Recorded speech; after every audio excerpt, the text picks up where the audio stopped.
Gracias, estamos contentos de estar con usted y gracias por ese mensaje maravilloso.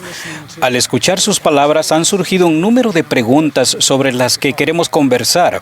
Comenzaremos por esta que se refiere a lo que usted dijo de amar a nuestros alumnos, y una parte de ese amor es enseñarles el Evangelio y ayudarles a entender aquellas cosas que son de máximo valor. ¿Cómo hacer para asegurarnos de que entre todas las cosas que podríamos enseñarles demos prioridad a las cosas que serán de máximo valor para ellos? Lo que hace que nuestro sistema educativo de la Iglesia sea único es la responsabilidad que tenemos, basada en las Escrituras, de buscar conocimiento no solo por el estudio, sino por la fe. En esto de enseñar las cosas que son de máximo valor a nuestros alumnos, me he guiado por una enseñanza del presidente Eyring que deseo citar. El presidente Eyring dijo: de todas las verdades que se podrían enfatizar en este bloque de las Escrituras, ¿cuáles ayudarán a mis alumnos a acercarse más al Padre Celestial y al Salvador y guiarlos a la salvación? Y luego dijo: cuando esté preparando una lección, busque en ella los principios de conversión. Un principio de conversión es uno que conduce a obedecer la voluntad de Dios. De esta gran enseñanza del presidente Eyring, saco en claro que las cosas que son de máximo valor para los alumnos son las que los conectarán de manera personal y profunda con el Padre Celestial y Jesucristo. Debemos enseñar aquello que ayude a un alumno a sentir y entender las verdades del Evangelio, pero en especial las verdades relacionadas con la realidad de Jesucristo, su expiación y resurrección, y ayudarles a sentir de un modo práctico que Jesucristo tiene el poder de sanarlos, ayudarlos, consolarlos y limpiarlos. Creo que esas son las cosas más importantes. Eso es poderoso y cierto. Gracias, y se enlaza bien con la idea de asegurarnos de que aprendan por fe, que actúen por fe y reciban la confirmación del Espíritu Santo de que lo que están aprendiendo y viviendo viene del Padre Celestial. Así que gracias. Presidente, usted mencionó además la función del Espíritu Santo en nuestra enseñanza. Me gustaría pedirle que comparta con nosotros alguna verdad adicional relacionada con el Espíritu Santo y su función e influencia en nuestros salones de clase. Pienso que la clave para recibir las impresiones del Espíritu Santo está en participar de la Santa Cena, porque hay una promesa en los convenios que hacemos cuando participamos de que siempre podamos tener su Espíritu con nosotros. Eso es fundamental. Me encanta que diga eso. Me lleva a recordar cuando era un joven maestro y pasé meses estudiando principios que determinan cómo invitarnos o cómo invitar al Espíritu Santo. Y creo que tenemos ahora una buena oportunidad para seguir estudiando eso. Y la cosa más importante que descubrí es que la oración sacramental dice que si lo recordamos siempre tendremos su Espíritu con nosotros. No solo durante la Santa Cena o el domingo, sino siempre, incluso en nuestras clases, si nos centramos en el Salvador, al recordarle como el ejemplo de cómo vivir el Evangelio y recurrir a su poder y enseñanzas. Al recordarle, estamos invitando al Espíritu Santo a la experiencia de aprendizaje. Creo que la responsabilidad y función principal del Espíritu Santo es testificar de nuestro amoroso Padre Celestial y Jesucristo como la figura central en el plan del Padre. Si deseamos invitar al Espíritu Santo, nos enfocamos en esas cosas de las cuales Él da testimonio. Me encanta, gracias. Y el presidente Nelson ha afirmado el significado actual de ello en estas palabras. Él dijo: en los días futuros no será posible sobrevivir espiritualmente sin la influencia guiadora, orientadora, consoladora y constante del Espíritu Santo. Gracias. Agradezco mucho lo que se ha expresado y me lleva a hacer esta pregunta. Hemos hablado un poco de lo que deben priorizar los maestros para invitar al Espíritu Santo. ¿Cómo podemos ayudar a nuestros alumnos a dar prioridad a lo que más importa en sus vidas? Pienso que en estos tiempos, que hay tantas influencias mundanales en torno a nosotros y a nuestros alumnos, debemos recordar que las cosas del mundo, las que el mundo valora, son de valor temporal. Con el tiempo, se vuelven menos importantes que los principios necesarios para conocer el propósito de esta vida y nuestro destino en la eternidad. ¿Qué le agradaría de esto al hermano Smith? Mientras usted hablaba, me vino a la mente un versículo de las Escrituras de cuando el Salvador, antes de ir a Getsemaní, ofreció una oración sagrada y dijo: y esta es la vida eterna, que te conozcan a ti, el único Dios verdadero, y a Jesucristo, a quien has enviado. Pienso que si ayudamos a los alumnos a entender que ellos deben determinar la forma en que usan su tiempo y a lo que dan su atención, eso les va a ayudar a que lleguen a conocer y amar al Padre Celestial y a Jesucristo. Y combinar esto con algo que usted nos enseñó en una conferencia general reciente, presidente Oaks, que era que nos hagamos esta pregunta: ¿a qué conducirá esto? Pienso en el contexto de esa pregunta: ¿esto me conducirá a acercarme más al Padre Celestial y a Jesucristo? ¿Me conducirá a desarrollar mi identidad y propósito divinos? Pienso que esto nos brinda a todos un poderoso filtro y podemos ayudar a los alumnos a entender este filtro para decidir cómo usan su tiempo y que van a escuchar y mirar. Ellos tienen que tomar sus decisiones, pero podemos ayudarles preguntándoles: ¿a qué conducirá esto y qué me acercará más al Padre Celestial y a Jesucristo?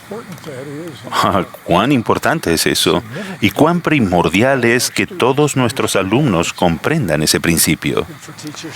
Y que los maestros hagan hincapié en eso y den testimonio de esas cosas para invitar al Espíritu Santo a que confirme la importancia, no solo la veracidad, sino la importancia de esos principios. Y si me permiten, agregaría la idea de la relevancia. Pienso en todo lo que podemos hacer para ayudar a invitar a los alumnos a descubrir la relevancia de esos principios en sus vidas. A veces pienso que hablamos de estas cosas en términos de competir por su tiempo o atención, y a veces tenemos que priorizar las cosas que son de más valor, pero creo que también podemos ayudarles a ver la presencia del Evangelio en su vida diaria. Por ejemplo, cuando era estudiante, yo aprendí que si guardaba el día de reposo y estudiaba las Escrituras antes de ponerme a estudiar, yo era un mejor estudiante que si pretendía separar las cosas diciendo: voy a dedicar tiempo a lo espiritual y voy a dedicar tiempo a lo secular. En cambio, si en cada aspecto de mi vida incluyo al Padre Celestial al invitar al Espíritu a ayudarme, aún en las cosas que a nuestros alumnos pueden parecerles de naturaleza temporal, ellos verán la relevancia del Evangelio en las cosas que están intentando lograr en sus vidas. En lugar de competir por su tiempo, ambas se unirán. Y recordemos que el Señor nos ha enseñado que Él nunca ha dado mandamientos temporales. Todos sus mandamientos y toda su guía es espiritual. Al mencionar usted eso, me vino algo más a la mente, al menos para nuestros alumnos de seminario, y es el programa Niños y Jóvenes. Es una manera poderosa de hacer que el Evangelio sea relevante y de establecer metas prácticas para aplicar el Evangelio y ayudarnos a llegar a ser más como el Salvador en cada aspecto de la vida. Efectivamente. Ahora me gustaría hacer una pregunta a estos dos hombres que ejercen profesionalmente como profesores de religión. ¿Qué han aprendido ustedes y sus colegas acerca de las enseñanzas del Evangelio de Jesucristo durante esta pandemia que estamos viviendo? Me gustaría decir primeramente que se nos ha recordado y se ha visto realzado cuán maravillosos son nuestros maestros. Ellos realmente aman a Dios y a los alumnos y han dado mucho más de lo esperado, por lo que les estamos muy agradecidos. Además, pienso que la pandemia ha acentuado el elemento de ministración que es inherente a la enseñanza del Evangelio. Creo que estamos mejorando en la labor de escuchar a los alumnos, de conocer sus necesidades y capacidades y de atenderlas, de amarlos en la condición en que estén y de hallar modos creativos de ayudarlos a acercarse más al Padre Celestial y Jesucristo. También pienso en los momentos difíciles de la pandemia que hemos visto cómo hubo ayuda divina para los maestros que realmente procuraban amar a Dios y a sus alumnos y hacerlo mejor. Creo que lo ha expresado muy bien. Yo solo deseo darles las gracias y expresarles mi aprecio. Usted sabe que tenemos maestros que están enseñando cara a cara, otros en línea, han llevado cubrebocas que a veces son incómodos, en ocasiones ellos se han puesto a riesgo, pero lo han hecho con tal dedicación y tan grande amor por sus alumnos y por el Padre Celestial. Tan solo deseo agradecerles todos los sacrificios y esfuerzos que han hecho en un tiempo tan difícil. Agrego, en el nombre de la primera presidencia, mi gratitud a lo que acaba de expresar. Los amamos, hermanos y hermanas, que enseñan nuestros cursos de seminario e instituto y los de religión en universidades y colegios universitarios. Gracias, eso significa mucho. Otra pregunta que me encantará hacerle debido a lo que usted ha enseñado en otras ocasiones es, ¿por qué es tan importante que enseñemos principios y no reglas? Me alegro mucho de que haya hecho esa pregunta. Es una de mis favoritas. En un artículo extraordinario publicado por Church News, Tad R. Callister, que era presidente de la escuela dominical, dijo, primero, las reglas se limitan usualmente a una o quizá unas pocas situaciones, mientras que los principios generalmente tienen una aplicación mucho más amplia. Segundo, los principios crean un entorno que maximiza el uso del albedrío, mientras que las reglas tienden a minimizarlo al restringir nuestras opciones y a veces imponerlas.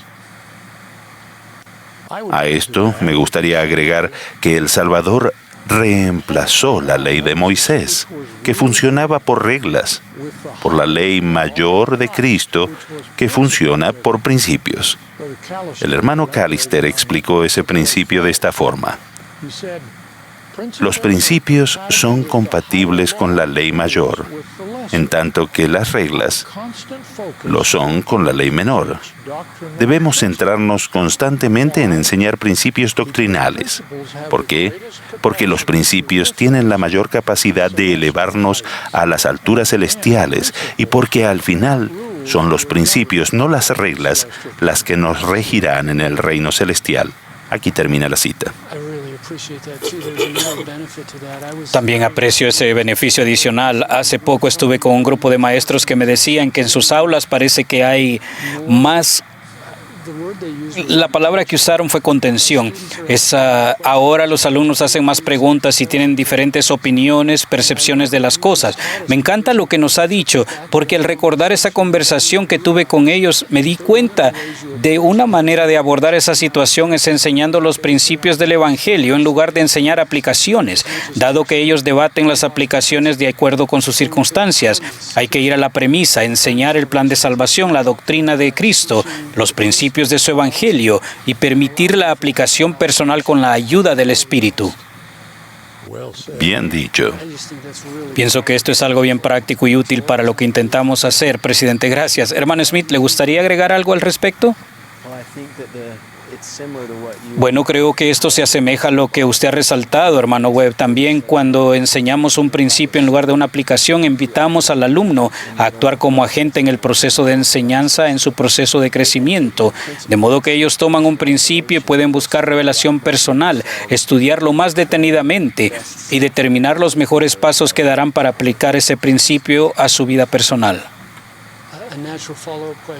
La pregunta que naturalmente sigue es, con todas las influencias, con todas las voces en el mundo, ¿cómo ayudamos a nuestros alumnos a navegar por entre tantas influencias de la sociedad?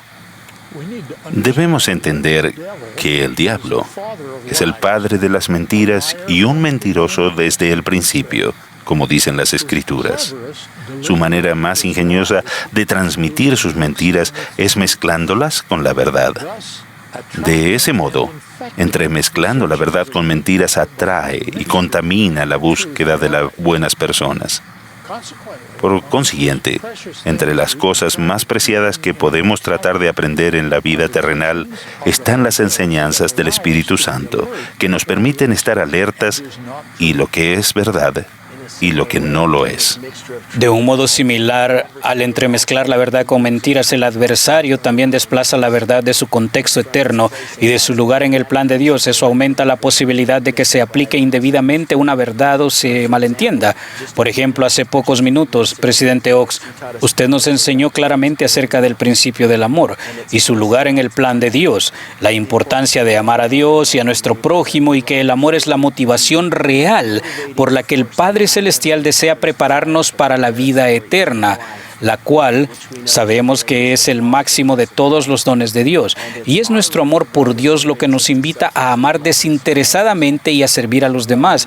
Pero cuando el adversario logra separar el principio del amor de su contexto, se le puede distorsionar fácilmente. Y alguien que malentienda el amor puede apoyar la causa equivocada, incluso puede hallarse en oposición a las leyes de Dios y sus profetas, debido a que la separación de la verdad de su contexto eterno puede conducir a un entendimiento falso o descontextualizado, y el adversario hace esto con muchos principios. Vemos mucho de eso en el mundo, ¿no es así?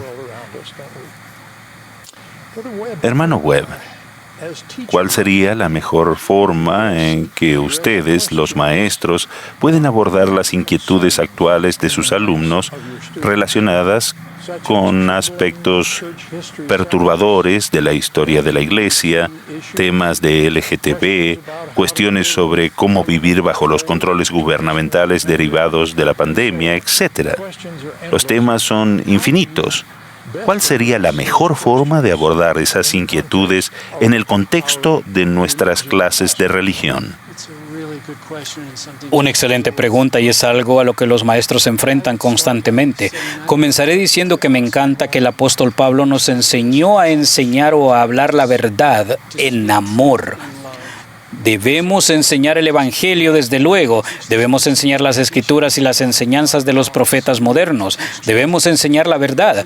No le hacemos un favor a nadie enseñándole cosas que no son verdaderas, que no conducen a la felicidad.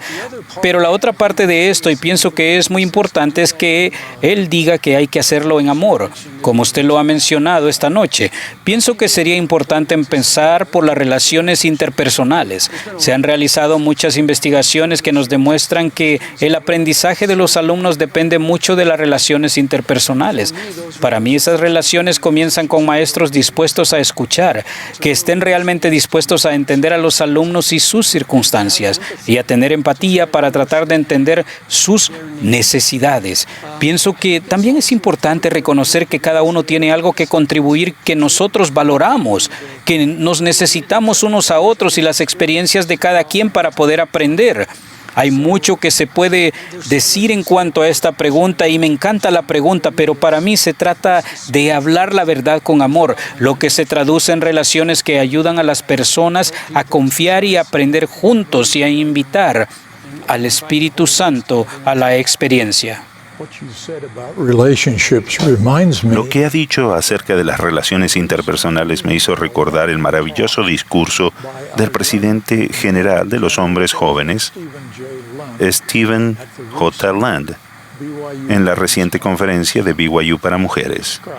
Él describió o hizo referencia a las relaciones como la influencia motivadora que nosotros podemos ser en la vida de quienes andan buscando a tientas, mentores o modelos. Él dijo que nuestros investigadores han hallado que el desarrollo espiritual de los jóvenes santos de los últimos días depende en gran medida de la calidad de sus relaciones, que abarcan las relaciones con sus padres, sus compañeros y sus maestros.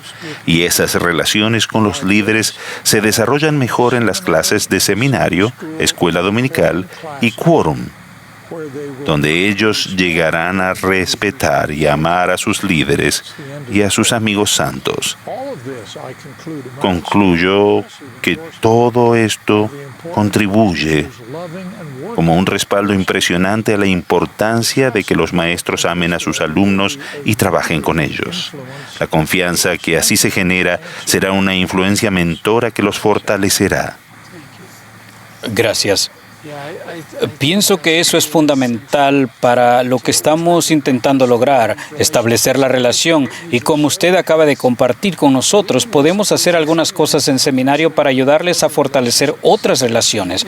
Usted mencionó el programa de desarrollo de los jóvenes. Podemos dirigirlos hacia sus líderes, a sus obispos, a sus líderes de mujeres jóvenes. Podemos ayudarlos a fortalecer sus relaciones con sus padres, y hemos hablado acerca de las familias, y podemos hacer que vuelvan hacia ellos. hijos. Pienso que todo esto es extremadamente importante, no solo el establecer las relaciones con ellos, pero con aquellos que los guían en la dirección correcta. Así que gracias por compartir. Me pregunto si ahora podemos hablar un poco más de cómo podemos enseñar estas cosas fundamentales de un modo que no ofenda ni haga alejar a los jóvenes del Evangelio de alguna forma. De hecho, si me permiten, daré un breve ejemplo para dar contexto a la pregunta que tengo en mente. También hace pocas semanas tuve una llamada de un maestro que me dijo de un padre que vino a retirar a su hija de seminario debido a que él le había enseñado algunos principios acerca de la familia y la importancia de ella. Este padre se sintió herido debido a la dinámica existente en su familia y no quería que se le enseñara a su hija sobre la función central de la familia, ni siquiera en el contexto del plan de salvación. Este maestro estaba muy apesadumbrado por perder a esa alumna y se preguntó, ¿cómo debo enseñar la verdad? ¿Cómo manejo esto en un mundo donde no queremos alejar a las personas, pero debemos enseñar el Evangelio en su pureza a nuestros alumnos? Es un buen ejemplo. Hermano Smith, ¿qué puede decir al respecto? Pensé de nuevo, sé que acabamos de hablar sobre las relaciones, pero pienso que cuando un alumno confía en su maestro y se siente amado por su maestro, le abrirá su corazón. A veces pueden surgir barreras defensivas cuando enseñamos algo que no corresponde con la realidad del alumno, pero algo que derriba esas barreras es cuando el alumno ama a sus maestros y confía en ellos. Así que esto es importante. Deseo resaltar el comentario que hubo en la pregunta anterior. Hay que establecer esas relaciones con los alumnos. Efectivamente, y pienso que es muy importante que entendamos que no estamos obligados a estar de acuerdo con todo lo que nos digan. Bien sea que nos diga un alumno, los padres de un alumno, u otras personas en la sociedad. Nosotros no estamos para afirmar todas las creencias que hay en el mercado de las ideas. Tenemos el encargo de enseñar la verdad. Pero al hacerlo, debemos ser muy cuidadosos de nunca rehuir la responsabilidad que nos encomendó el Salvador de amar a nuestro prójimo. Todo lo que hagamos debe ser en el contexto del amor, para que no confrontemos a las personas, pero presentemos las enseñanzas de un modo tal que sean las enseñanzas las que confronten a las creencias erróneas. Brigham Young, quien como persona era bastante polémico, hizo una buena aclaración que leí en los discursos de Brigham Young.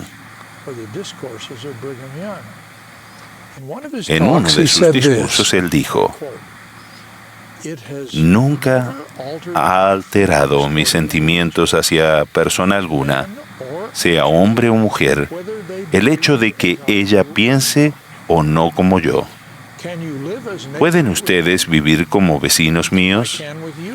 Yo sí puedo hacerlo con ustedes, y no me preocupa en absoluto si ustedes creen o no lo que yo creo. Me pareció una declaración reveladora de una fuente inesperada sobre el hecho de que podemos vivir en amor con aquellos con quienes no estamos de acuerdo. Sí, es muy oportuna para nuestros maestros. Es uno de los atributos más importantes como discípulo del Salvador en la actualidad, poder estar en desacuerdo y continuar amando a los demás, siendo auténtico en esa relación con otros a pesar de no concordar. La otra parte de esto es que debemos proceder de tal manera que nuestro amor y aceptación, incluso al condonar a las personas con las que nos relacionamos, no sea malentendida como aprobación. Es una distinción sutil, difícil de establecer, Vemos en el mundo de la política y de las comunicaciones públicas y desde fuentes muy diversas que no se alcanza a reconocer eso. Con frecuencia las personas parecen asumir que hemos condenado algo porque hemos manifestado amor hacia las personas involucradas. Todo se está enlazando, ¿cierto? Nos lleva al tema de las relaciones, de escuchar y de tener empatía. Y también nos lleva al tema de enseñar el principio, nos conduce a la premisa por la que creemos, en lo que creemos, la doctrina de Cristo, y de enlazar todas esas cosas y establecer la distinción que usted describió. Y pienso que también se enlaza con el primer y gran mandamiento de amar a Dios y con lo que dijo el Salvador: si me amáis, guardad mis mandamientos, y con el segundo mandamiento de amar a nuestro prójimo. El hecho de que amemos al prójimo no significa que no amemos primero a Dios y guardemos primero sus mandamientos.